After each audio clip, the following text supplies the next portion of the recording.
ICA foundation के बारे में बच्चों एक बहुत ही खास एग्जाम टिप आपको देना चाहता हूँ। जब भी आप लॉ की पढ़ाई करते हो तो याद रखना कि don't go and start with contract act पहले। उसके पीछे का रीज़न बड़ा सिंपल है। रीज़न ये है कि contract act is very vast. वो पढ़ते पढ़ते हमारा टाइम भी बहुत सारा जाता है और हमको ऐसा लगता है कि यार अभी इतना पढ़ के भी एक ही चैप्टर खत्म हुआ है। तो what you do is start with sale of goods act, फिर कंपनी लॉ, फिर पार्टनरशिप एक्ट, फिर नेगोशिएबल इंस्ट्रूमेंट्स एक्ट। ये खत्म कर लो। इससे क्या होगा, साइकोलॉजिकली हमारे अंदर एक ऐसा फीलिंग आएगा कि मैंने बहुत बड़ा एरिया कवर कर लिया।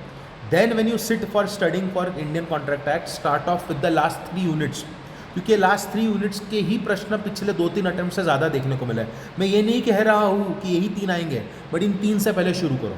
ये 3 दिखने में ईजी है, बट इनके क्वेश्चन बड़ी कॉम्प्लिकेटेड से होते हैं और इनको हम लोग ढंग से याद नहीं कर पाते, specially part of agency. I hope बहुत सारे बच्चे, I do not hope but I know कि lot of you would agree with me on this part. तो कृपया करके कॉन्ट्रैक्ट एक्ट की पढ़ाई लास्ट में करो, पहले बड़े बड़े टॉपिक्स खत्म करो। अगर आपने 3-4 बड़े टॉपिक्स खत्म कर लिए, बड़े मतलब सेल ऑफ गुड्स एक्ट और जिनका वेटेज ज़्यादा है, फिर आप कॉन्ट्रैक्ट एक्ट के अंदर जंप कर सकते हैं। Start off with the 3 units which are there at the end. Basics को कभी भी स्किप मत करना। तो एक सीक्वेंस बनाओ, और अगर आपको सीक्वेंस बनाने में हेल्प चाहिए तो कमेंट करो सीक्वेंस, मैं आपको सीक्वेंस बना के दूंगा। This side professor Shivam Joshi, आपका लॉ का भाई, साइनिंग ऑफ।